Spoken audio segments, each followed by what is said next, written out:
Hello and welcome to the Southern View election special. We've had fascinating journey throughout South India, but today is perhaps the most important message that we bring to you, like we brought before the day of the Phase 1 polls in Chennai. Today the message, come out and vote Bengaluru, across the country, across Kerala, but importantly Bengaluru, because this is one of the cities that's often suffered from what's called urban apathy. If Karnataka has a 68% turnout, Bengaluru will end up having a 53% turnout, which makes it 15-16% more lazy population in Bengaluru. What explains that? I have two very articulate, committed voting Bengaluru citizens, Harish Bijur, brand expert, and Priya Chetty Rajagopal, who will try and explain to us not just why Bengaluru has low voter turnouts, but also send out a strong message to young Bengalurians to come out and vote tomorrow. Harish, you often come out with great branding messages. Friday evening tomorrow, Thursday evening now, tomorrow people thinking Friday, Saturday, Sunday, holiday, I'm going to head out on Thursday night.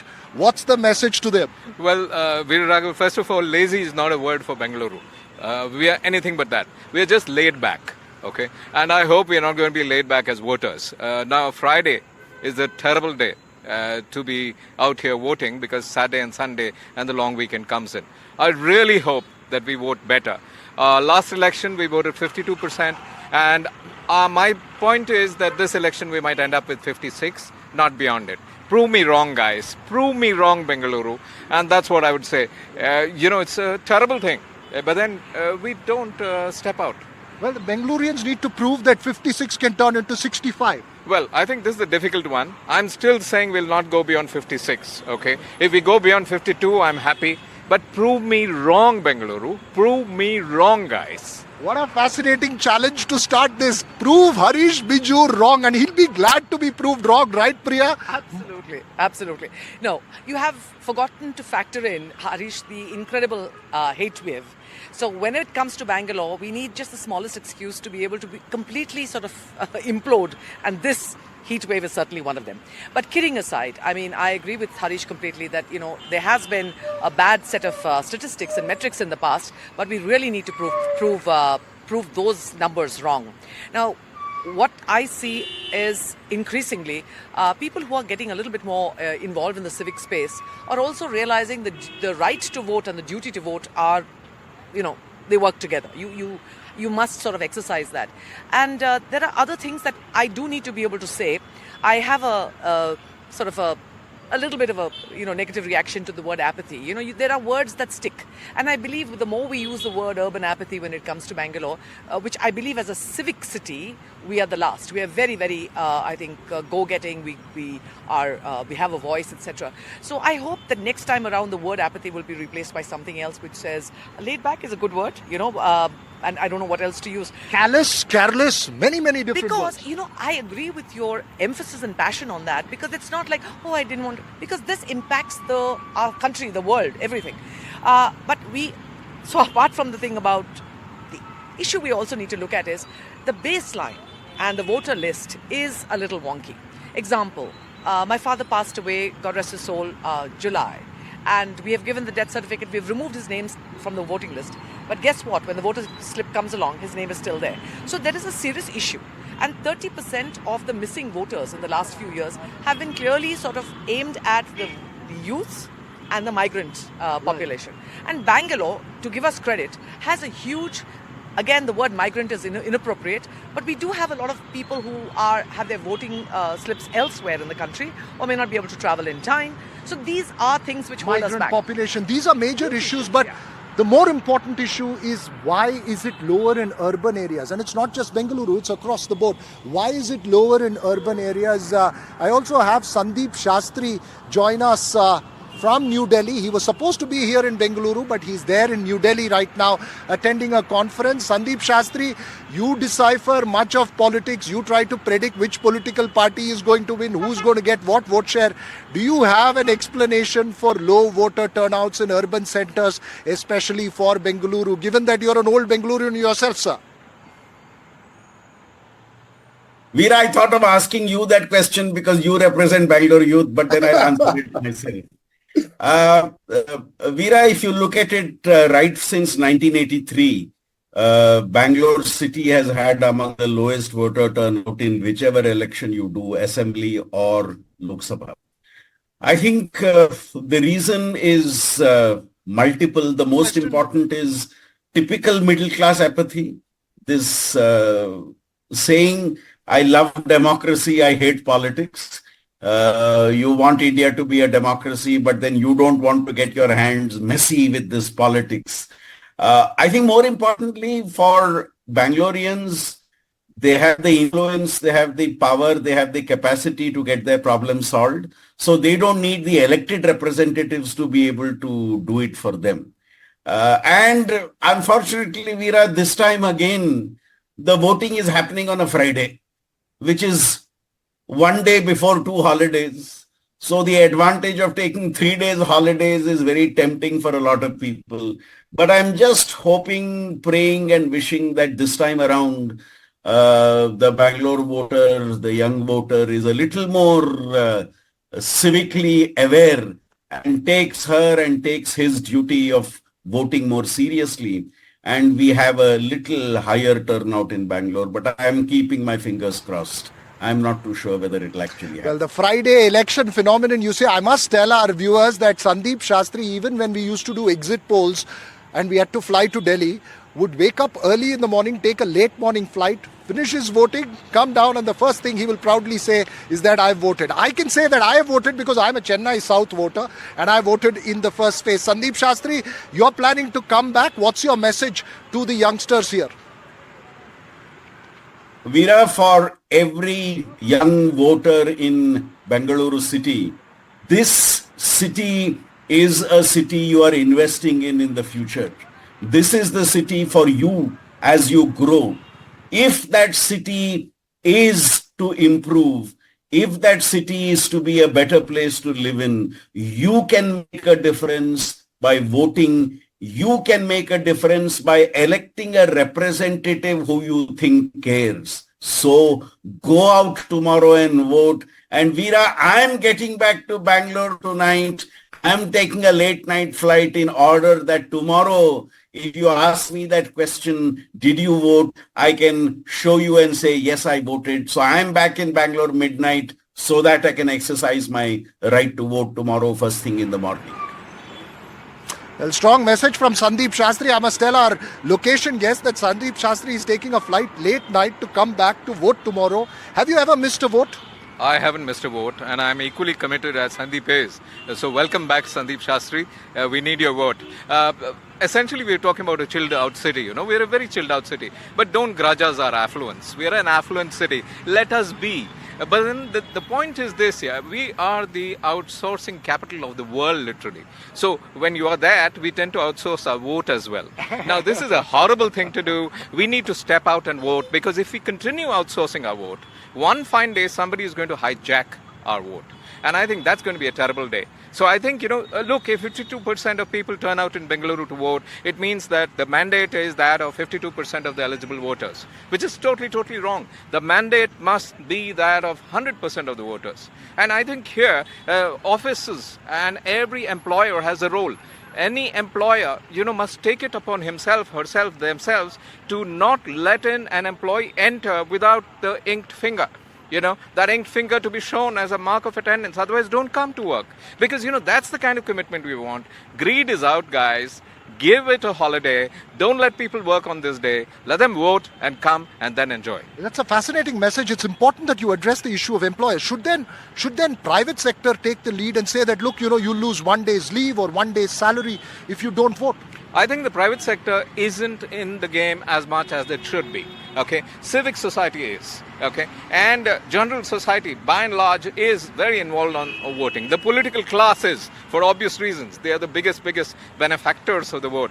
But then the private sector is a bit away from it. I think we need to bring the private sector in a big manner. And my appeal, even at this last moment, nth moment, is don't let your employees walk into your office without that inked finger. That is left hand, forefinger. Check it out and only then let them in. Otherwise, you know, I want to say something, but I won't say it. No, but you know, you got punch cards. You can certainly make sure that employees' fingers are punched with the ink when you enter. But tell me something. got this finger. That should work. A provocative question. Are we a city which is more concerned about what's happening in the US than what's happening locally? You know, I have to admit that it's salacious. So I've been following the Donald Trump trial, much to my discredit, just because it's right there in your face. So you're right. There is an element, being a global city, that what happens here and elsewhere seems to be almost seamless, like it's right here. Not such a good thing. Not such a good thing. I appreciate that. But I want to also sort of highlight a little bit of the upsides that are happening this time around. You know, if you look at the Central Election Commission, they are making a lot of conscious efforts to have more polling booths, to have more accessibility. They're reaching out to the younger voters to try and get them to get out a little bit more.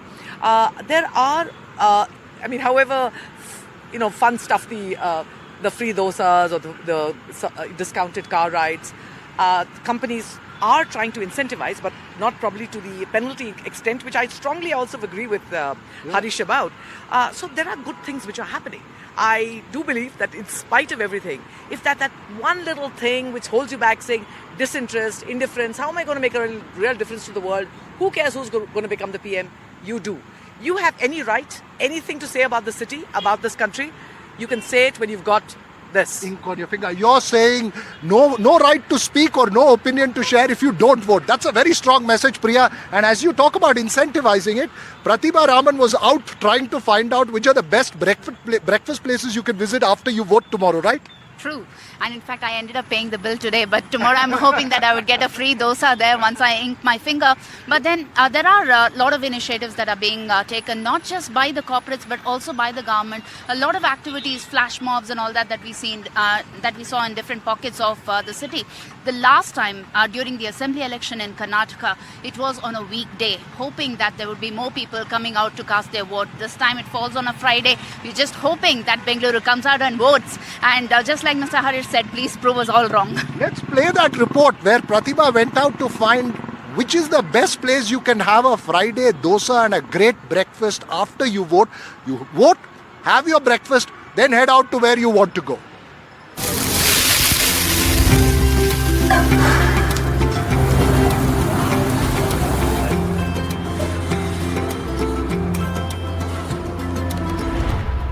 Who wouldn't like to have a free dosa? Well, this time you need to show your inked finger to avail that offer.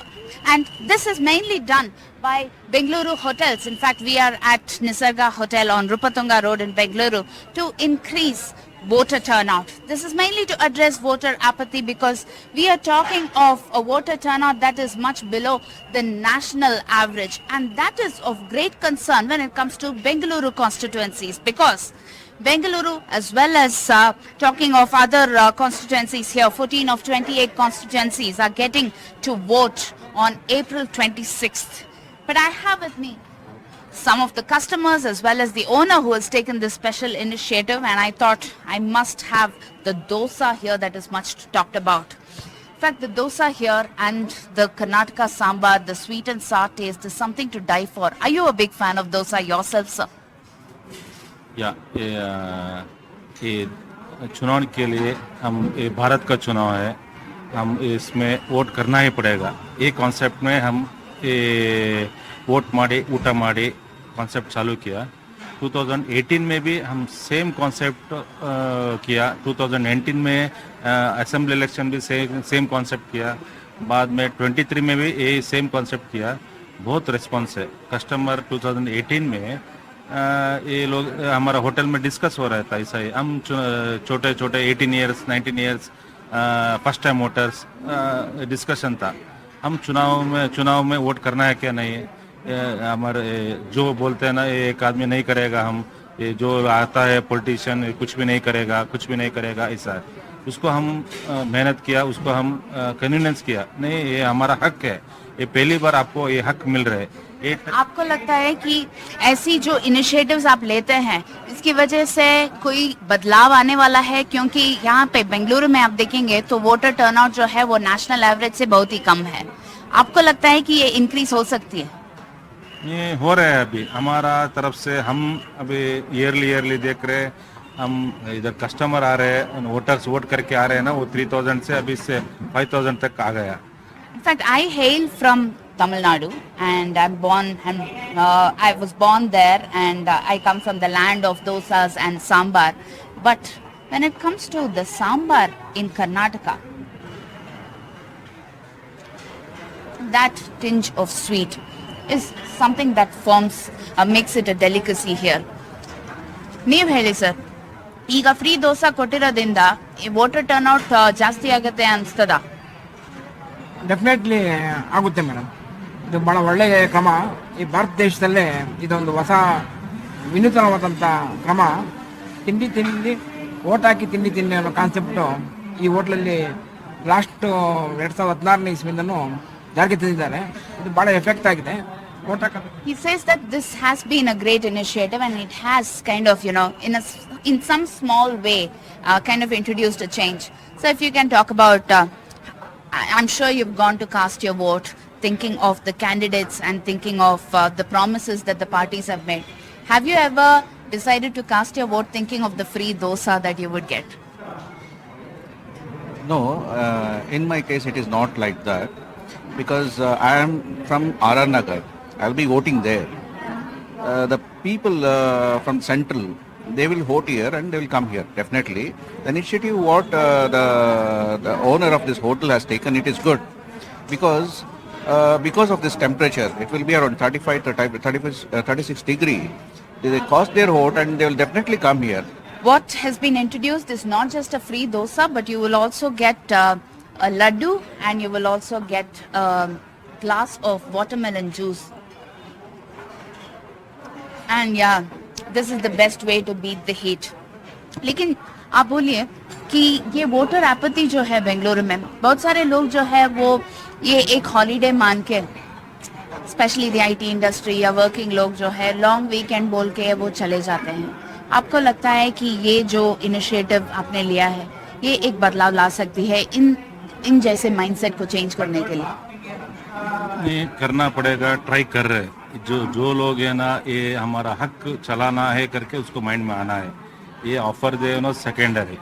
In fact, I'm looking forward to cast my vote and come here and have that free dosa tomorrow. Unfortunately, what I'm really regretting right now is after finishing and relishing this dosa, I have to end up paying the bill today. But I'm looking forward to meeting all of you right here at Nisarga tomorrow once you show your inked finger, and we will celebrate this democratic festival.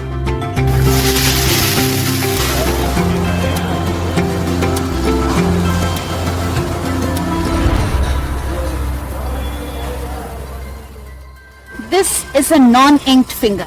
But tomorrow, when I get to ink this finger, I will be able to ride this ride-hailing app for free, and I can roam around the streets of Bengaluru and paint the town red. But this initiative has been undertaken by corporates as well as the government to increase voting awareness simply because it has been abysmally low. In 2019, Bengaluru registered the lowest voter turnout of 53%, much lower as compared to even the state of Karnataka as well as the national average. Now, to increase voting awareness is why all of them have come together to tell people to exercise their franchise and participate in this democratic festival. So let's ride this and pave the way forward to increase the voter turnout in Bengaluru. With camera person Govind, Pratibha Raman in Bengaluru for NDTV. Well, Pratibha has given you enough and more reasons to get out and vote. I'm going to get a quick response. Harish has already thrown the Harish Bijur challenge to Bengaluru to break. Quick final word, Harish, final message to Bengaluru. Well, Viraghav, I'm really thinking of my son. You know, youngsters love to sleep. My son on a holiday gets up at 11:30 or 12. So the challenge given to him and his ilk is your right to eat after your right to vote has been exercised. A right to eat after your right to vote. A fascinating message to the youngsters, but even if you wake up at 11, you can still vote till 5, 6 in the evening. You've got that. Listen, my message is Bangalore's fabulous, fantastic, committed, civically aware. We do not have to be a statistic. So tomorrow, Daag Acha Hai, get inked, get real, and make a difference. Get inked, get real. That's a nice message from my two Bengalurian friends who I can tell you for sure will wake up in the morning and the first thing they will do is to go out and vote.